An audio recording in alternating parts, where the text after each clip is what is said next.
Yo, what's up with y'all boys and girls, man? Hey, Jay Briggs here. Sunday, we got a nice schedule of WNBA games. I'm with my guy Chris Ruffolo. What's happening? How you doing?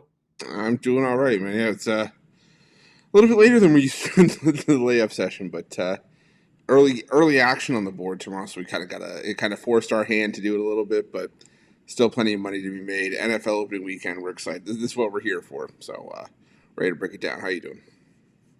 Doing good, doing good. Like you said, my main focus is probably on the NFL today, but that don't mean that the WNBA with a nice card is taking a huge back seat. I'm still gonna have some action there, and I'm ready to break it down with you. So let's get her done. Let's get her done. Let's make some money today. Let's get in and out of here. Let's continue to kick the crap out of the books here, betting WNBA.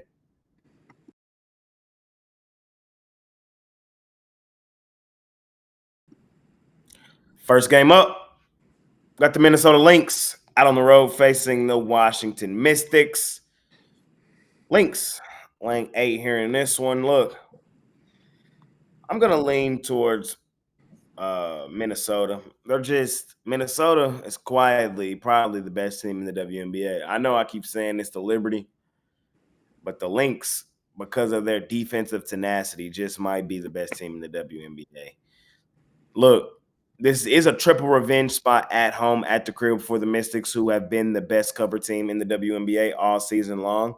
And the Mystics are playing well in their own right, winning 4 of their last 5, including back-to-back on the road against the Mercury and the Wings. But all 3 meetings this season, I feel like the Lynx have really shut down what the Mystics were trying to do offensively. And I think that's what they do here. The scores in those games were 74-67, 79-68, 99-83. I think the Lynx are just far and away the better team. Mystics have been a really good cover team, but I think it kind of stops here. I'm going to lay the points with the Lynx on the road. Roof, what you think? Yeah, I don't call them the Money Mystics for nothing. We all have those teams that this season have kind of we keep trying to back the other side and hope that it pays off. And for me, it's lately been the Minnesota Lynx. So I wouldn't be surprised if Jay got this one, got me with the fever the other night. But I gotta take a shot on the Mystics here. Like you said, triple revenge spot. They've been a lot more competitive. It is a little bit concerning for me that the Mystics have been competitive against lesser teams lately and haven't necessarily played the toughest of opposition slightly. But you also have a Mystics team that right now is on the outside looking in. The Lynx, they're just trying to hold down, the second spot, even try to chase the Liberty down for first. They're in. They got a pretty much top 4 spot. I think it's just about where they're going to fall. The Mystics have little margin for error. So I'm going to take a shot here on the Mystics. Just a lean, though.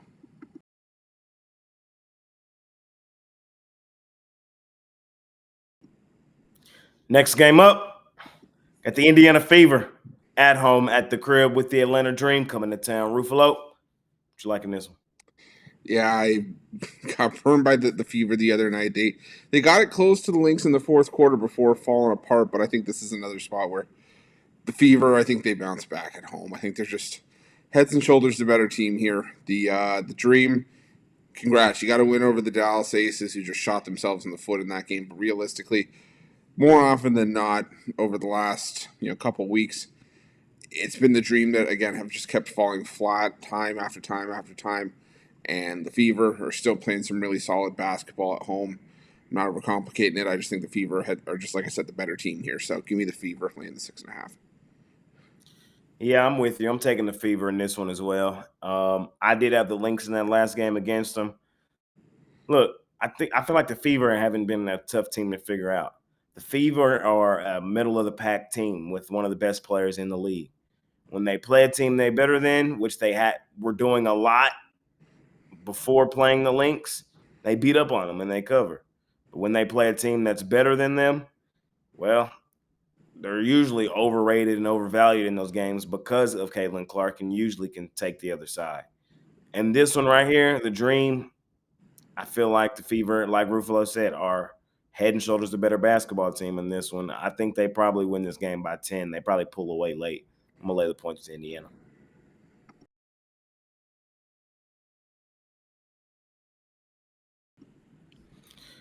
Next game up, got the New York Liberty.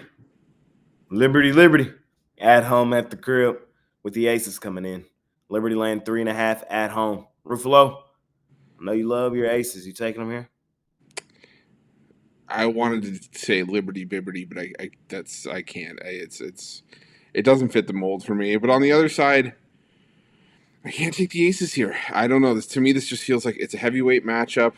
What I will do is I'm going to do what I've rode with every game these two teams have played this season. I'm going to take the under. It's set up to be sort of a playoff type atmosphere. Whenever these two teams have taken the floor, the under is hit in each of the last two meetings. Even if it's only by a couple of points, the money still is the same color.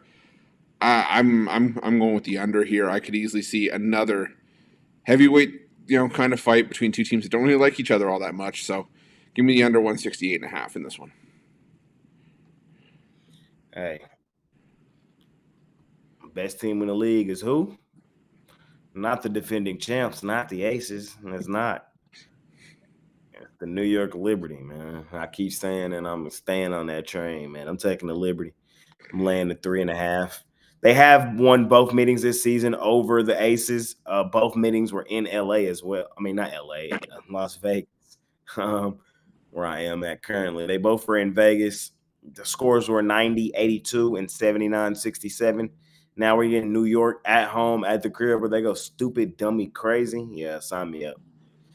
They were dogs in the first two. I think we see them iterated here as favorites for good reason. I still honestly believe a lot of people are going to be trying to chase the Aces in this one. I want to stay on New York. I'm staying on the Liberty, the best team in the WNBA. I'm going to lay the points.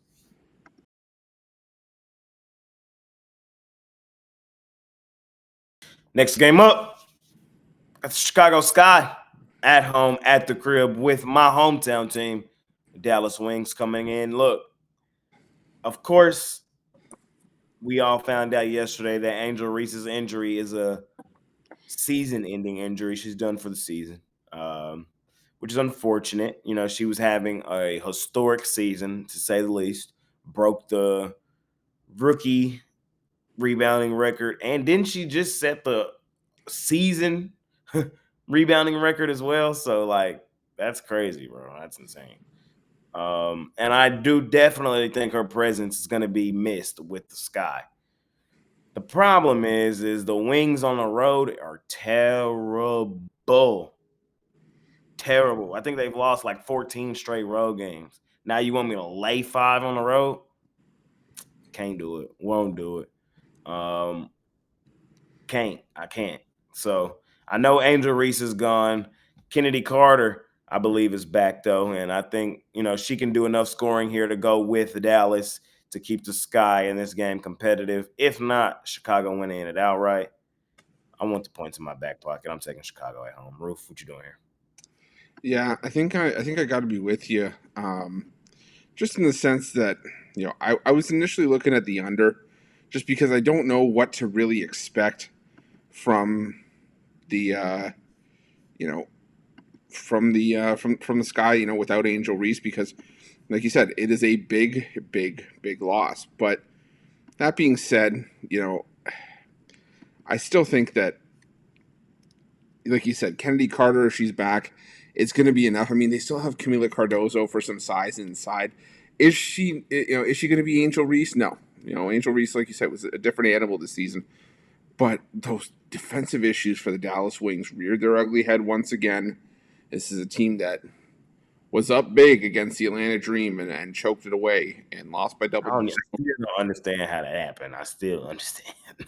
I don't. We were sitting at dinner and we were trying to sort of still figure it out, but I think this is just another. Like I said, this is a spot for the Sky, who are still trying to lock down that final playoff spot. So I think it's all hands on deck here. I'm with you. I'm taking the Sky and the 5 points.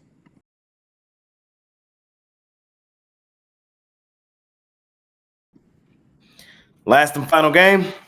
We got LA, the actual LA, not Las Vegas this time, but actual LA, the Sparks, at home at the crib with the Connecticut Sun rolling in. Sun, 8.5-point road favorites. Ruffalo, I don't trust the Sun like 8.5 on the road. Everybody knows that. Everybody also knows I low key love betting the Sparks, and I think I'm gonna bet the Sparks here in this one. I just don't trust the Sun as sizable favorites. It really is all it boils down to. The last time these two teams played, it was an 8-point game. Sun were laying 13 and a half, failed to cover. The first game these two teams played, the Sun won by 9. They were laying 13 and a half in that one as well. The Sun, they win basketball games, but they're not really a cover team, in my opinion. As I say all the time, I know the Sparks are the worst team in the WNBA, but you can sneakily catch them covering points because people just do not like to bet them. I do, and I'm staying on them. I'm taking the Sparks. Ruffolo, what you think? Yeah, I'm taking an under here. This is where I'm committing to another under here. I know I've kind of been on the total train today, but I just I have a hard time backing the Sparks personally. I think if I had to pick a side, I might lean to the Sparks. But again, they've just been so bad that it just gets hard to back them at a certain point. But it's also hard to back the Connecticut Sun, who have been the team that, for my money and noticing it by looking back at some of their results, has a tendency to play down to lesser opposition and just try to rely on defense and sort of slow them down a little bit. And that's what I think we're going to see here. You look at these two teams, last two meetings, both meetings this season have come in under the total. The first meeting snuck under the total by about 5.5 points. But then last time these two teams met, that's that 69-61 game you mentioned a couple weeks ago, that finished, 28 points under the total. So I think this is another game that the Sun try to win with defense, and it just comes in under the number. So I'm taking the under 158.5. And that's going to conclude this episode of the WNBA Layup Session. As always, we appreciate each and every one of you that continue to tune in and watch this video. Guess what today is, man? Money Making Sunday. I got a lot going on today, man. Of course, I got some NFL action here on NFL Week 1. Y'all can scoop up my NFL best bet, but it's the WNBA show. I will have for sure one WNBA play in there for y'all as well. So you can scoop up that WNBA play. You can hop on something longer term, get everything that I'm offering as we continue to try to kick the crap out of the books. So that's what I got going on. Ruffolo, what you got going on, my man? Yeah, same thing for me. I'm going to try to put in a WNBA play. Going to have some baseball, some NFL as well. It's a great. This is the time to hop on a long-term pass. It has been, this entire weekend we've had a great time betting football. And doesn't, like we always say, it doesn't mean that we're going to forget about the WNBA. It just means that this is the time to maximize your value. So definitely hop on a daily package or a long-term pass over at Pickdawgz Premium. Remember to use that promo code PICK at checkout for 15% off. Yes, sir. Yes, sir. We appreciate each and every one of y'all. Money Making Sunday. Let's kick the crap out of the books and make today a great day. See y'all soon. We out of here. Peace.